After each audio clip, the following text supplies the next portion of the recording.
Hello students, read the question carefully. It's another very interesting and easy question. Question number 23. 20 gram of unknown hydrocarbon upon burning produces 88 gram of CO2 and 9 gram of H2O. This unknown hydrocarbon contains 20 gram of carbon, 5 gram of hydrogen, 22 gram of carbon, 3 gram of hydrogen, 24 gram of carbon, 1 gram of hydrogen, 80 gram of carbon, 7 gram of hydrogen.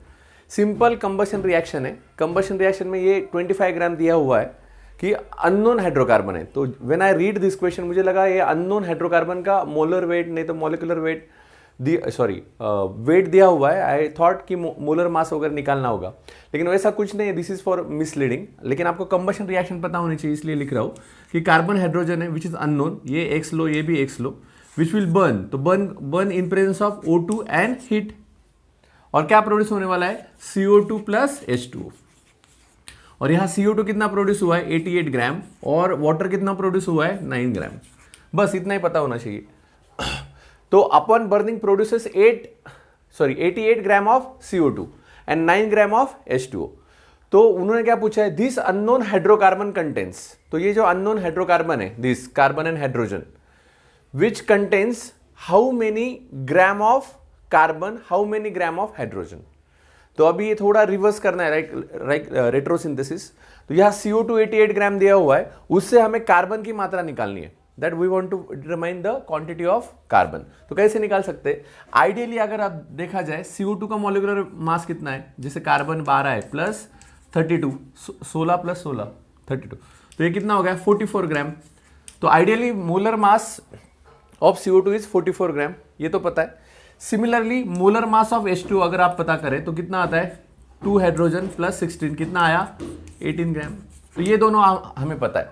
तो ideally अगर देखा जाए तो carbon है, how many carbon, यानी carbon in gram in CO2.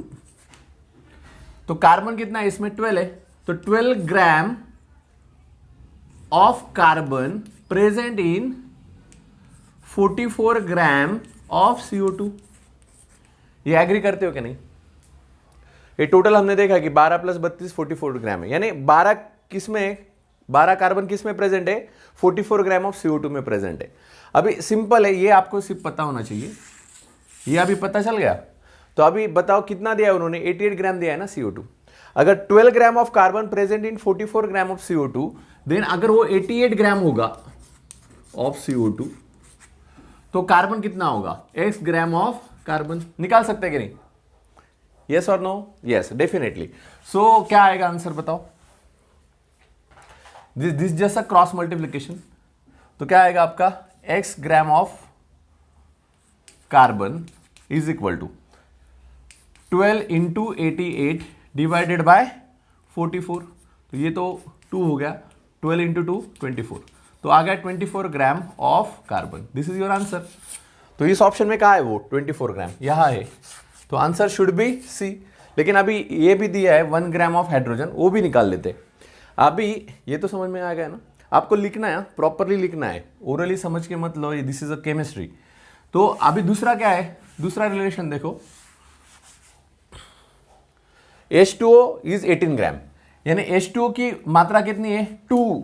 यानी hydrogen is present in 2, यानी 2 gram of hydrogen present in 18 gram of H2O. तो अभी हमें कितना प्रेजेंट बोल रहे हो? 9 ग्राम.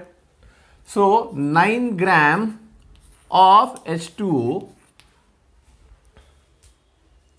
में कितने gram of hydrogen will be present? निकाल सकते हैं कि नहीं? 2 gram contain 18 grams, तो 9 gram contain how many gram of hydrogens? Again, we need to do a cross multiplication. We can do a cross multiplication like this. So, आया X gram of hydrogen will be 2 into 9 divided by 18. तो क्या directly हो गया ये 1 ग्राम है कि नहीं? तो हाइड्रोजन की मात्रा कितनी आई? 1 ग्राम. और कार्बन की आई 24 ग्राम. This is the answer. तो इसका कुछ यूज हुआ क्या? नहीं. This is only for misleading. तो आपको देखना है एक्चुअली क्या बोला है उन्होंने, उस अनुसार आपको एनालिसिस करना है. लिख लो, लिख के आपको ट्राई करना है. अगर नहीं कुछ समझा तो फिर से बोलो. I can tell you another method also. So stay tune for the question number 24. Thank you.